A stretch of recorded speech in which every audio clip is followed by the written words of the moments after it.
Bonjour à toutes et à tous, je suis ravie aujourd'hui d'accueillir Gabriella pour une interview pour voir comment s'est déroulé son CAP, ses projets.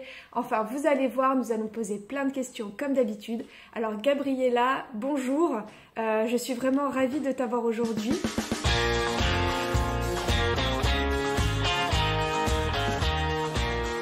Alors déjà Gabriella, est-ce que tu peux te présenter? Bonjour à tout le monde, je m'appelle Gabriela Lipotian, j'ai 53 ans, je suis roumaine et je suis en France depuis 4 ans. Je suis ici parce que je viens de passer mon CAP esthétique grâce à CKI Esthétique et à moi, bien sûr. Je m'excuse pour les éventuelles fautes de français et la pauvreté de mon vocabulaire qui peuvent apparaître pendant mon interview. Jusqu'ici, mon chemin professionnel a été composé par plusieurs activités comme la vente, marketing, création publicitaire, produits personnalisés. Depuis presque 10 ans, j'ai senti le besoin de changer, de développer le domaine de bien-être, de le côté humain. Pour ça, je me suis formée en développement personnel, les massages, réflexothérapie, aromathérapie, cosmétique, manicure. Ayant ouvert mon propre institut en Roumanie, qui en Roumanie s'appelle cabinet. Et après tout ça, tout s'est abouti par le diplôme d'infirmière. Je suis arrivée en France et j'ai pris le chemin médico-social, comme j'ai fait plusieurs métiers, comme l'auxiliaire de vie, aide-soignante, infirmière. Les temps limités accordés à un patient, résident ou bénéficiaire, ou n'importe quel métier exercé m'a mis dans la réflexion de chercher comment je peux arriver à donner des soins autrement parce que j'ai senti toujours qu'il manque quelque chose, que je ne pouvais pas laisser les gens sans donner mon aide. Euh, Comment je peux faire de continuer ce que j'ai commencé en Roumanie. C'était quelque chose de très fort dans mon cœur.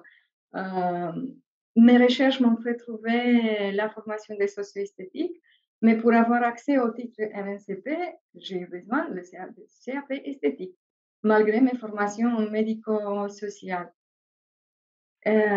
En ce point-là, j'ai pas du tout hésité à aucun moment, car j'ai senti de suite que c'était la formule de quoi j'ai eu besoin et j'ai mis tout mon engagement dedans. Voilà, c'est un petit peu mon parcours. D'accord, donc aujourd'hui, si tu avais décidé de passer ton CAP il y a un an, c'était pour devenir socio-esthéticienne par la suite. J'ai commencé toutes les deux formations en même temps. Je me suis renseignée pour la formation de socio-esthétique. Ils m'ont dit que ce n'est pas un problème, je peux le faire tous les deux en même temps parce que ça va le faire, ce n'est pas difficile, c'est facile. Bon, et j'ai cru tout ça et je me suis lancée, bien sûr, parce que j'ai vu ça. Et pourquoi avoir choisi le CAP esthétique en candidat libre spécifiquement? C'était la formule plus propre à moi-même parce que je ne pouvais pas me rendre dans une école classique. C'est plus facile pour moi d'avoir accès à mes cours à tout moment, de choisir mon temps, de travailler dans mes cours. Et vraiment, c'est quelque chose euh, qui s'adapte très bien à moi. Et est-ce que tu pourrais nous décrire un peu comment se sont passées les épreuves pour toi? Qu'est-ce que tu as ressenti? Voilà, comment ça s'est passé? Eh bien, l'examen a été une grosse défi pour moi parce que le stress a été énorme pour moi parce que j'ai mis une grosse pression due à la formation de socio-esthétique parce que si je n'avais pas eu mon diplôme de CAP esthétique, je ne pouvais pas rien faire. J'étais bloquée et vraiment, j'ai senti le besoin de passer maintenant le CAP esthétique. Comment se sont déroulées les épreuves, par exemple au niveau de l'oral? Est-ce que comment tu as ressenti la chose au niveau de l'oral, par exemple en vente? On ne peut toi. Je me suis bien préparée. J'ai mis des jours la trame de sketch et je l'ai répété. J'ai fait des exercices avec mes collègues, mais en arrivant là-bas, bien sûr, devant un jury, c'est bien différent. Mais de toute façon, le fait d'avoir les lives de ces cas esthétiques avec tous les conseils et toute la préparation, vraiment, c'était très fluide, très clair. Je savais exactement ce que je dois faire. Je me suis jamais bloquée. Je me rappelle que pour EP1, à la deuxième étape de la journée de l'examen, les membres du jury venaient très souvent à côté de mon poste de travail. Et au départ, je me suis sentie un peu ouvre, hein. Mais après, vraiment, j'ai rentré dans ma concentration. J'ai sorti pas du tout, ça m'intéressait pas du tout leur présence.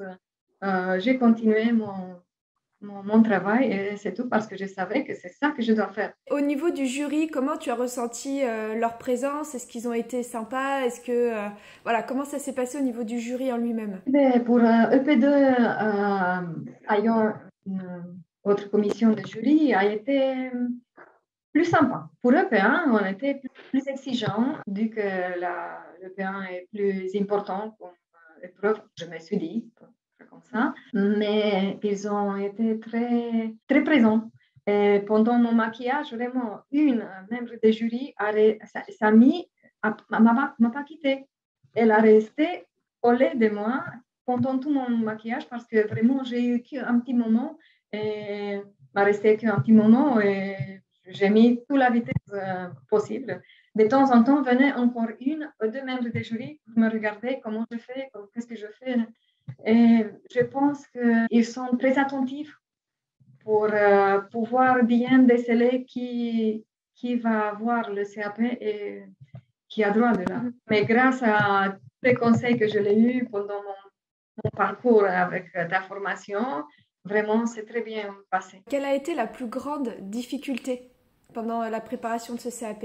Wow. La plus grande difficulté a été l'inscription à ma académie parce qu'en ce moment-là, je me suis mis à chercher des ressources, comment je peux m'inscrire parce que l'école où je me suis inscrite avant, le soutien que j'ai eu.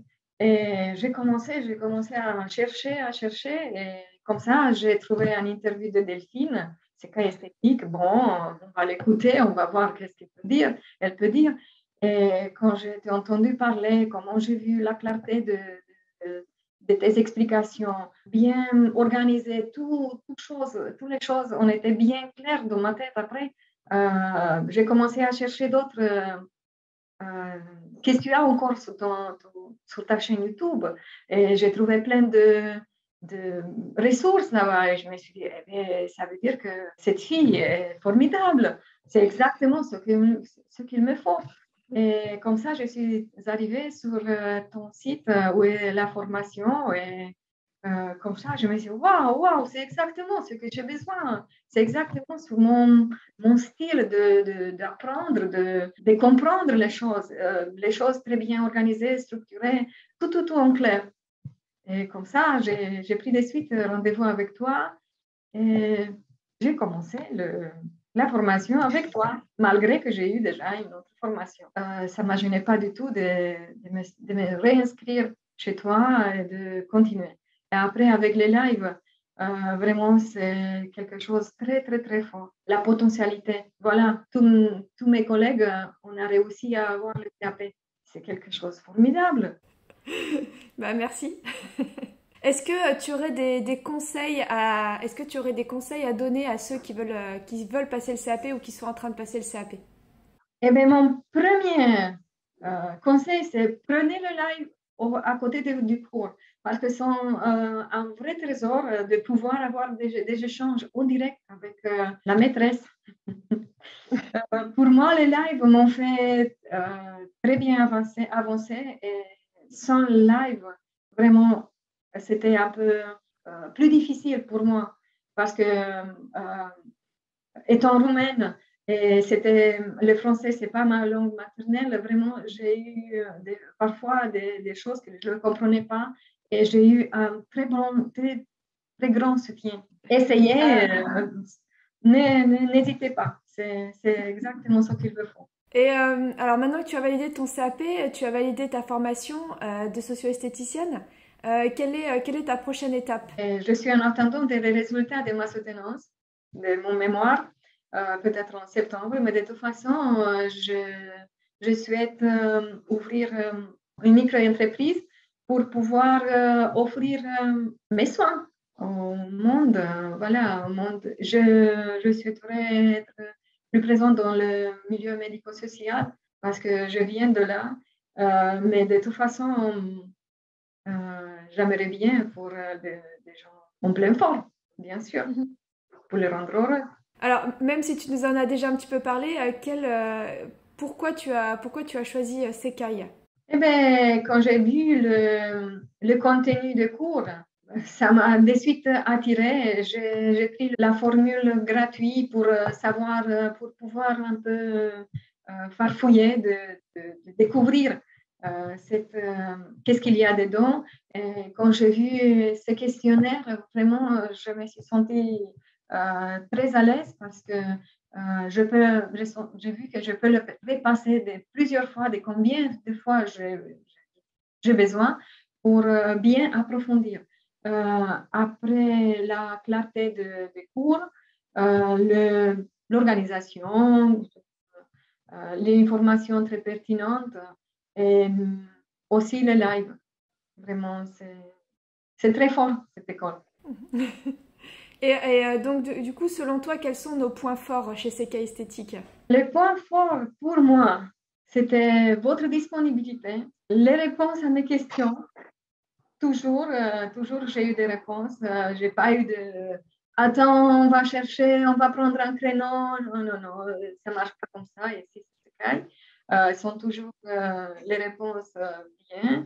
Après la création d'un groupe, de groupe WhatsApp, avec les échanges entre les collègues, qui vraiment a été un très bon soutien, et avec votre présence aussi dans le groupe, les manuels de cours, les cours en ligne avec ces questionnaires, comme j'ai dit déjà, sont des points très forts qui se détachent bien de l'autre école, des autres écoles qui sont comme une chaîne. Selon toi, qu'est-ce qui nous différencie profondément des autres? Et le côté humain, la possibilité d'avoir des échanges avec vous comme avec des amis, c'est très disponible, c'est très accessible. Qu'est-ce que tu pourrais dire à ceux qui hésitent à venir chez Sekai Esthétique? Si j'aurais su plus tôt de l'existence de la formation socio-esthétique, j'aurais été moins pressée pendant la période qui a précédé l'examen. Pendant l'examen, bien sûr, si vous voulez bien passer votre CAP, la formation socio-esthétique est exact ce qu'il vous faut. C'est comme un recette de succès. Et je le vois un peu comme ça. Ce cas esthétique, c'est comme une pépinière où nous enseignons les graines de nos souhaits. Et ce cas esthétique va bien préparer le terrain, va l'arroser, va s'occuper d'avoir une bonne lumière, aussi une bonne température. On reste, c'est à nous de permettre à recevoir tout ce qui est préparé pour nous et de l'intégrer pour laisser les grains à germiner, à grandir. N'hésitez pas, vous devrez être sûr qu'au bout de cette formation, c'est votre CAP esthétique. Merci beaucoup, j'aime beaucoup l'image de la graine, c'est vraiment très joli. Exact. Et moi, je le sens comme ça. Et est-ce que tu aurais le mot de la fin pour cette interview? Un petit mot de la fin. Pour ceux qui pensent que l'âge, c'est un problème, pour ceux qui pensent que la langue, c'est un problème, pour ceux qui pensent que leur capacité, c'est un problème, je vous assure que c'est pas du tout ça. Tout peut se faire à travers de notre détermination, de notre engagement, de notre désir. Et vraiment, j'ai mille remerciements au CK Esthétique parce que grâce à cette formation, j'étais admise au CAP Esthétique. Et pour moi, c'est une très grande réussite. Et je suis consciente que sans ça, avec tout mon engagement, j'aurais échoué sans doute. Merci Delphine d'avoir écouté ta intuition pour la création de cette merveilleuse formation. Et à Gaël qui, grâce à son professionnalisme et son début de paiement, aujourd'hui, j'ai mon CAP esthétique. Eh bien, merci, mille merci. Bah, merci à toi pour ton partage, Gabriella. Tu as un parcours super intéressant et je pense que ça va inspirer pas mal de personnes. Donc encore merci pour ta présence aujourd'hui et bah, je te souhaite une belle continuation et voilà, une belle continuation à toi et pour ton projet. Ah, ce que j'ai oublié de dire, c'est que après la fin de la formation de préparation au CAP esthétique, voilà, vous avez réussi à mettre en place un suivi post-formation où je me suis inscrite, bien sûr, pour bien accompagner pour la réussite, vers la réussite, d'avoir notre propre chemin exactement comme sont notre désir et nos souhaits. Je remercie encore une fois très fort, oui, à vous, Christine Gaël. Et Rania, bien sûr, qui fait partie de ces cas esthétiques, mais qui fait partie de la cuisine interne. Mais oui, pas de message. Bon, merci beaucoup et encore une fois, n'hésitez pas, c'est exactement ce qu'il vous faut. Au revoir. Au revoir. Merci, Gabriella. Avec plaisir.